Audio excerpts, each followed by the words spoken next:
प्रश्न हमको दिया गया है, जांच कीजिए कि क्या किसी प्राकृत संख्या स्मॉल n के लिए संख्या 6 की पावर n यानी 6 की घाते n अंक 0 पर समाप्त हो सकती है। तो प्राकृत संख्या जो होती है वो 1 से प्रारंभ होती है, 1 2 3 4 5 6 और कहां तक जाती है, अनंत तक जाती है ना। तो n का मान जो हो सकता है वो 1 2 3 4 से प्राप्त कुछ भी हो सकता है। तो बोला 6 की पावर n है ना। n क्या एक प्राकृत संख्या है, तो n का मान 1 हो सकता है तो 6 की पावर 1 हो जाएगा, 2 हो सकता है तो 6 की पावर 2 हो जाएगा, 3 हो सकता है 6 की पावर 3 हो जाएगा, है ना। इसी तरह n के बहुत सारे मान हो सकते हैं। ठीक, तो कह रहा 0 पर समाप्त हो सकता है, तो 6 की घात 1 6 होगा, 6 की घात 2 6 गुणे 6 36 होगा, 6 की घात 3 6 गुणे 6 गुणे 6 3 216 होगा, है ना। तो इकाई के अंक में यह 0 पर समाप्त तो होगी नहीं। 0 पर समाप्त कब होगी, जब इकाई के अंक में 0 आएगा, यानी 10 होगी 20 होगी, है ना, 30 होगी, इस तरह होगी, यानी 10 का गुणा होना चाहिए। तो 10 के अभाज्य गुणनखंड क्या हो जाएंगे, 2 पंचे 10 5 एकम 5, यानी जो संख्या होगी वो 2 गुणे 5 के रूप में होनी चाहिए। यानी हम बोल सकते 2 की घाते m हो जाए, 5 की घाते n हो जाए। m और n के मान कुछ भी हो सकते प्राकृत संख्या में, यानी 1 2 और 1 5 होना बहुत जरूरी है ना। तभी वह संख्या जो होगी 0 पर समाप्त होगी। यानी लिख सकते यदि संख्या का गुणनखंड 2 की घाते m गुणे 5 की घाते n, m और n के मान प्राकृत संख्या कुछ भी हो सकते है ना के रूप में हो, तब संख्या 0 पर समाप्त होगी। तो हम 6 की घाते n को टेस्ट करते हैं, क्या इसके अभाज्य गुणनखंड 2 और 5 के रूप में प्राप्त हो रहे कि नहीं प्राप्त हो रहे। तो 6 के अभाज्य गुणनखंड, तो हम 6 के अभाज्य गुणनखंड ज्ञात करते हैं। तो 6 के अभाज्य गुणनखंड, तो 2 तिया 6 3 एकम 3, यानी जो मिलेगा वो 2 गुणे 3 के रूप में मिलेगा, है ना। और यहां पे क्या चाहिए, 2 तो मिल गया लेकिन 5 नहीं आया, है ना। यदि 5 एक गुणनखंड के रूप में हमको मिल जाता तो जो 6 की पावर n है वो अंक 0 पर समाप्त हो जाती, है ना। तो हमें 6 की घाते n बोल रहा, ये हमने 6 के निकाले, तो 6 की घाते n के अभाज्य गुणनखंड क्या हो जाएंगे, 6 की घाते n के अभाज्य गुणनखंड हो जाएंगे 6 के हैं 2 गुणा 3 2 तिया 6 घात लगी n, तो इसको लिख सकते हैं 2 की घाते n गुणे 3 की घाते n, है ना। तो इसमें कहीं भी 5 नहीं आ रहा है ना। तो अभी हम देखा कि 6 की घाते n के अभाज्य गुणनखंड में 5 शामिल नहीं है, 2 और 3 आ रहा। जब 5 शामिल नहीं है तो ये 6 की घात जो n है वो 5 से विभाजित नहीं होगा, और जब 5 से विभाजित नहीं होगा तो जो संख्या होगी 6 की पावर n वो कभी भी 0 पर समाप्त नहीं हो सकती।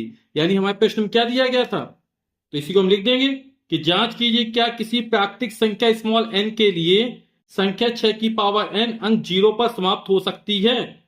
तो क्या लिख देंगे कि किसी भी प्राकृतिक संख्या स्मॉल n के लिए 6 की पावर n यानी 6 की घाते n अंक 0 पर समाप्त नहीं हो सकती है। और क्यों नहीं हो सकती, आप लोग समझ गए कि 6 की पावर जो n के अभाज्य गुणनखंड में 5 नहीं आता है ना। यदि 5 शामिल होता तब ये 0 पर समाप्त हो सकती थी। प्रश्न हमको दिया गया है, व्याख्या कीजिए कि 7 गुणे 11 गुणे 13 प्लस 13 और 7 गुणे 6 गुणे 5 गुणे 4 गुणे 3 गुणे 2 गुणे 1 प्लस 5 भाज्य संख्याएं क्यों हैं। भाज्य संख्या ये कंपोजिट नंबर है ना, कहते किसे हैं, जब किसी दी गई संख्या के 2 से अधिक गुणनखंड होते हैं। कितने, 2 से अधिक गुणनखंड होने चाहिए, है ना। अब गुणनखंड एक तो स्वयं संख्या हो जाती है, एक हो जाता है, इसके अतिरिक्त कोई एक भी संख्या होनी चाहिए। जैसे कोई भी संख्या ले, जैसे हमने 5 लिया है ना, तो 5 के एक गुणनखंड 1 होगा, 5 गुणा 1 यानी 5 हो जाएगा, एक हो जाएगा, इसके अतिरिक्त एक और होना चाहिए, तो इसके नहीं मिल रहा है हमें, यानी एक अभाज्य संख्या होगी। वही हम 6 ले लेंगे तो एक 6 हो जाएगी, एक हो जाएगी और एक 2 हो जाएगी या 3 हो जाएगी, तो 2 से ज्यादा होने चाहिए, है ना। तो भाज्य संख्या किसे कहते हैं, जब किसी दी गई संख्या के दो से अधिक गुणनखंड होते हैं, है ना, तब ऐसी संख्याओं को हम भाज्य संख्या कहते हैं। यानी हमें यहां दिखाना है कि इनके जो गुणनखंड हैं वो दो से ज्यादा हैं। तो आइए हल करते हैं इसको। तो हमको संख्या कौन सी दी गई है? दी गई पहली 7 गुणे 11 गुणे 13 प्लस 13। ठीक, ये हमको दी गई संख्या है। अब यहां भी 13, यहां 13 कॉमन निकाल लेते हैं, तो यहां से बचेगा 7 गुणे 11, 13 निकल गया, प्लस लगाया, 13 एकम 13, तो हो जाएगी 13, 11 सते 77 प्लस 1, 13, 77 में एक जोड़ा हो गया 78, यानी 13 गुणे 78। और किसी भी संख्या में एक का गुणा कर सकते हैं, 13 गुणे 78 गुणा 1। अभी हमने चर्चा की थी कि यदि किसी संख्या के दो से अधिक गुणनखंड होते हैं तो वह भाज्य संख्या होती है। तो यहां पे एक गुणनखंड 13 हो गया, दूसरा 78 हो गया, तीसरा 1 हो गया। या अपन 78 के टुकड़े कर सकते हैं, 13 छंग 78, तो 13 निकला, एक 6 निकल आएगा, तो 13 हो गया, 6 हो गया, 1 हो गया, है ना।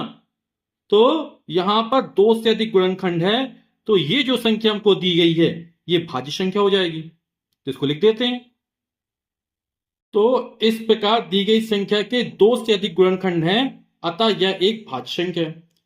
अब इसी प्रकार इसमें टेस्ट कर लेते हैं। अब हमें दी गई जो दूसरी संख्या वो क्या है? 7 गुणा 6 गुणा 5 गुणा 4 गुणा 3 गुणा 2 गुणा 1 प्लस 5। अब यहां भी 5 कॉमन है दोनों में, तो 5 कॉमन लिख लेते हैं। 5 कॉमन निकाल लिया, तो यहां से 5 चला जाएगा, 5 एकम 5 हो जाएगा, तो लिख देंगे 7 गुणा 6 गुणा 4 गुणा 3 गुणा 2 गुणा 1 प्लस था प्लस है, 5 एकम 5 हो गया।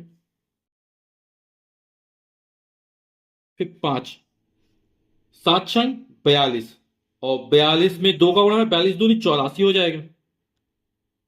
गुणा लगाया, 4 रह गया, 3 रह 1, 4 किया 12, 12 एकम 12 हो गया, और प्लस का 1। समझ गए ना आप लोग? 7 छंग 42 और 42 दूनी 84, ये लिख दिया। 4 किया 12, 12 एकम 12 प्लस का 1, 12 चौक 48 की 8, हाथ लगी 4, 12 टे 96 4 100 प्लस का 1, प्लस का 1 लगा दिया। कितना हो जाएगा? 5, 1008 में 1 जोड़ेंगे तो हो जाएगा 1009। अब ये 5 गुणे 1009 है, किसी भी संख्या में 1 का गुणा का कोई फर्क नहीं पड़ता, तो 5 गुणा 1009 गुणा 1। तो इसके भी हमें दो से अधिक गुणनखंड मिल गए, 1 2 और 3। और जिस संख्या के भी दो से अधिक गुणनखंड होते हैं वो कैसी संख्या होती है? भाज्य संख्या होती है। अभी चर्चा की थी शुरू में हमने, है ना। तो ये जो संख्या मिली ये भी क्या हो जाएगी? भाज्य संख्या हो जाएगी। तो इस प्रकार इसमें भी लिख देंगे, अतः दी गई संख्या के दो से अधिक गुणनखंड है, अतः यह भी एक भाज्य संख्या है। किसी खेल के मैदान के चारों ओर एक वृत्ताकार पथ है। इस मैदान का एक चक्कर लगाने में सोनिया को 18 मिनट लगते हैं। यानी मैदान का जो एक चक्कर लगाए रही है, सोनिया को 18 मिनट लगे। जब किसी मैदान का एक चक्कर लगाने रवि को 12 मिनट लगते हैं। रवि कितना? 12 मिनट समय लगा एक चक्कर लगाने। मान लीजिए वे दोनों एक ही स्थान और एक ही समय पर चलना प्रारंभ करते हैं। जैसे ये कोई वृत्ताकार पथ है इस तरह, तो मान लो सोनिया है, इसको एक चक्कर पूरा करने में कितना समय लग रहा है? 18 मिनट लग रहा है। रवि को एक चक्कर पूरा करने में 12 मिनट का समय लगता है।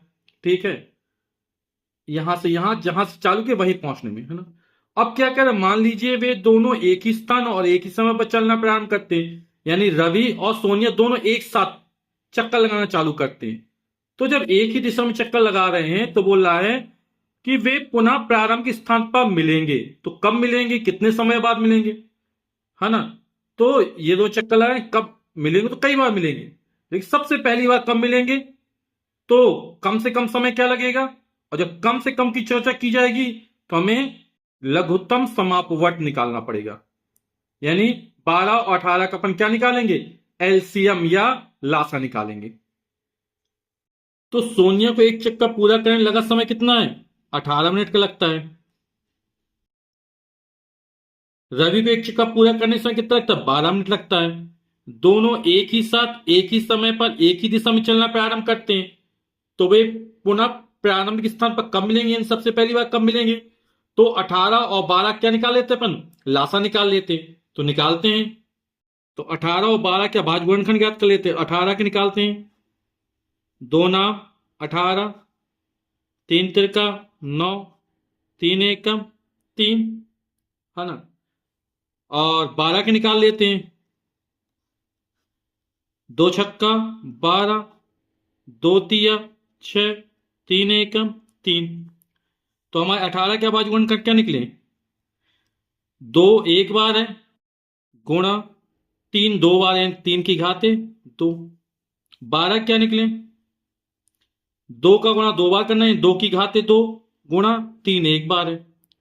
तो 18 और 12 का लासा निकालते हैं, यानी एलसीएम। तो यहां 2 कॉमन है ना, लेकिन जो घात वो अधिकतम बार लिखी जाती है। कैसे लिखी जाती? अधिकतम बार। तो यहां 2 की घात 1 है, यहां 2 की घात 2 है, तो अधिकतम बार 2 की घात 2 हो जाएगा, गुणा यहां 3 की घात 2 है, 3 की घात 1 है, अधिकतम बार के 3 की घात 2 होगा, 3 की घात 2, 2 की घात 2 यानी 4, 3 की घात 2 यानी 3 त्रिका 9, 9 चौके 36। तो 18 और 12 का जो लासा निकला एलसी 36 निकला, है ना। यानी कितने समय बाद वे पुनः प्रारंभिक स्थान पर मिलेंगे? तो 36 मिनट बाद वे पुनः प्रारंभिक स्थान पर मिलेंगे, हमारा आंसर हो जाएगा। 36 मिनट बाद वे सोनिया और रवि पुनः प्रारंभिक स्थान पर मिलेंगे।